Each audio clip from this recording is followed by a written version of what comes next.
अनसुनी चीख। रात का घना अंधेरा था। मुंबई दिल्ली हाईवे पे गाड़ियां 110 की रफ्तार से दौड़ रही। एक नहीं, दो नहीं, पूरी 5 लग्जरी गाड़ियां एक साथ हवा से बात कर रही। अचानक सबसे आगे चल रही कार के ड्राइवर ने जोर से ब्रेक लगा दिया। टायर्स की घिसने की आवाज के साथ एक झटके से गाड़ी रुक जाती। पीछे बैठा शख्स गुस्से से चिल्लाते हुए, क्या कर रहे हो तुम? इतनी तेज गाड़ी को अचानक क्यों रोका? पागल हो क्या? ड्राइवर घबरा जाता है और इसी के एसी में भी उसके शरीर से पसीना आने लगता है। ड्राइवर दबते हुए डरे हुए अंदाज, सॉरी बॉस, लेकिन सामने एक छोटी सी बच्ची आ गई थी, शायद सड़क पर गिर गई थी। उसे बचाने के लिए ब्रेक लगाना पड़ा। एक पल का सन्नाटा और गाड़ियों के इंजन की धीमी आवाज आती है। पिछली गाड़ी में बैठा शख्स गुस्से से भड़कते हुए बोलता है, आदमी, क्या बोल रहे हो तुम? इस वक्त रात के 2 बज रहे हैं और तुम कह रहे हो कि बच्ची सड़क पर थी। कहीं नींद में तो नहीं थे? ड्राइवर जल्दी से जवाब देते हैं, नहीं सर, मैं सच कह रहा हूँ। वो अचानक सामने सड़क के बीचों बीच पड़ी थी। एक लड़की बेहोशी जैसी हालत में है। आदमी हैरान हो जाता है और वह शीशा नीचे करके बाहर की तरफ झांकता है। आदमी धीरे से, लड़की कहाँ है? वह तुरंत ही गाड़ी का दरवाजा खोलता है और बाहर निकलता है, सख्त लेकिन हैरान। गाड़ियों का काफिला एक जगह थम चुका, लेकिन सबसे आगे वाला आदमी अपनी जिद को छोड़कर उस मासूम की ओर बढ़ जाता है। वह लड़की के पास पहुंचता है और घुटनों के बल बैठता है और धीरे से उसे उठाने की कोशिश करता है। आदमी धीरे से बोला, हे बेटा, सुनो, क्या हुआ है तुम्हें? जैसे ही वह लड़की को सीधा करता है, उसका चेहरा चांद की रोशनी में दिखता है। धीरे और भावुक अंदाज में उस लड़की के चेहरे पर चोट के गहरे निशान थे। कानों से खून सूख चुका था, हाथों होठों पर खरोंच, आंखें बंद थी लेकिन सांसें चल रही। बॉडीगार्ड्स पीछे से आवाज लगाते हैं, सर, यहाँ रुकना सेफ नहीं है, चलिए, आपको घर चले जाना चाहिए। आदमी गुस्से से पीछे मुड़कर, कोई कहीं नहीं जाएगा जब तक मैं ना कहूं। फिर वो लड़की की नब्ज चेक करता है, उसकी सांसें महसूस करता है। आदमी धीरे से, ये सिर्फ हादसा नहीं है, इसके साथ कुछ हुआ है, बहुत कुछ गलत। आदमी का हाथ का इशारा करता है और एक बॉडीगार्ड को आवाज देता है। आदमी गंभीर आवाज, पानी की बोतल दो, जल्दी। बॉडीगार्ड बोतल देता है और आदमी बच्ची के चेहरे पर हल्का पानी छिड़कता है। लड़की की आंखें हल्की सी हिलती है और फिर थोड़ी ही देर में वे होश में आ जाती है। लड़की घबराई हुई और रोते हुए, मासी, मासी। वो आसपास देखती है और कांपती हुई बुरी तरीके से डरी हुई थी। आदमी बहुत ही नर्म आवाज में कहता है, शांत हो जाओ बेटा, डरो मत, हम तुम्हारी मदद करेंगे। कौन हो तुम और यहाँ कैसे आई? लड़की कुछ नहीं कहती, सिर्फ कांपते होठों से और हाथ से इशारा करती है। लड़की सिसकते हुए इशारे से, मासी, मासी। आदमी लड़के की आंखों की दिशा में देखते हुए धीरे से पूछता है, आदमी, उधर कौन है बेटा? कोई है वहां? लड़की रोते हुए, वो मेरी मासी है। वो लोग मेरी मासी को, प्लीज उन्हें बचा लीजिए। तभी एक दर्द भरी औरत की चीख गूंजती है, जैसे कोई जान बचाने के लिए तड़प रहा हो।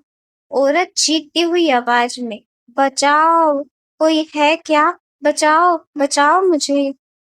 आदमी गंभीरता और फुर्ती से, तुम यहीं रुको, मैं देखता हूँ। वह तुरंत बॉडीगार्ड की ओर इशारा करता है। आदमी आदेश के लहजे में, चलो चलो उसी दिशा में। लड़की भी पीछे से आती है और रास्ता दिखाती है। वह जमीन पर गिरते पैरों के निशान और खून के हल्के धब्बे देख रही थी। अंधेरे में उस बच्ची ने पैरों के बीच में बने निशानों को पहचान कर रास्ता दिखाया। कुछ ही दूर चलने के बाद वे एक पुरानी वीरान सी इमारत के पास पहुंचे। जैसे ही वो घर के पास में पहुंचते हैं, वहां एक और चीख आती है औरत, अब और भी जोर से, मुझे मत मारो, छोड़ दो, प्लीज मुझे छोड़ दो।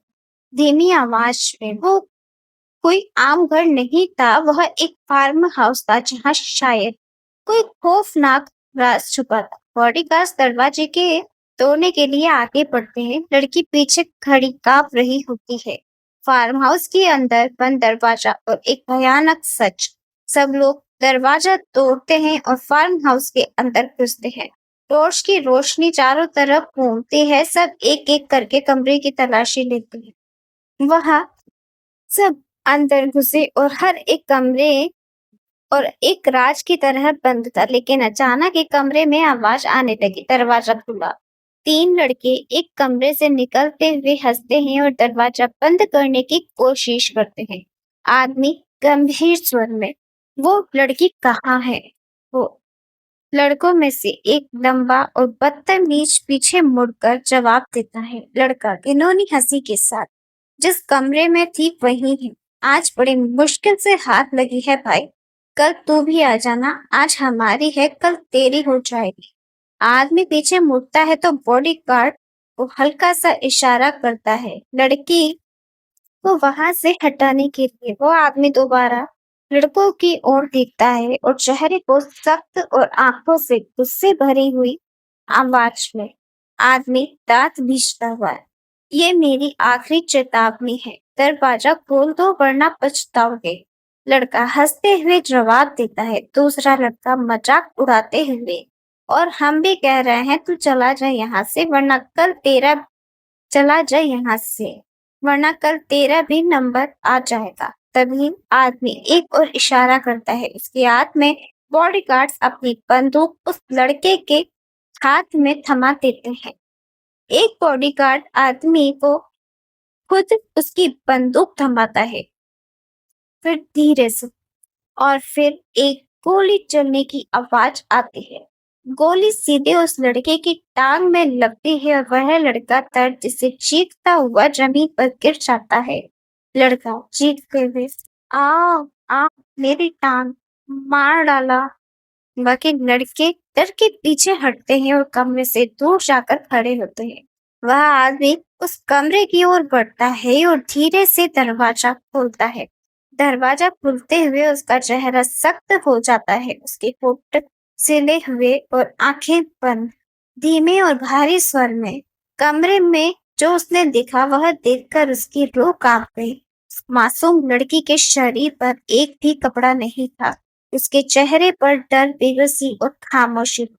आदमी धीरे से अपनी आंखें बंद करता है और फिर बगल से चादर उठाकर उस लड़की के ऊपर डाल देता है। आदमी धीरे से उन नम आंखों के साथ, अब तुम सुरक्षित हो, कोई तुम्हें छू भी नहीं पाएगा। इस कहानी को आगे सुनने के लिए मेरे चैनल को लाइक और सब्सक्राइब करना ना भूलें। मिलते हैं हम हमारे इसके नेक्स्ट पार्ट के साथ। तब तक के लिए सुनते रहिए। नया सफर नहीं रहा। ये कहानी आप प्रतिलिपि एफएम पर भी सुन सकते हैं, मेरे यानी प्रज्ञा के साथ।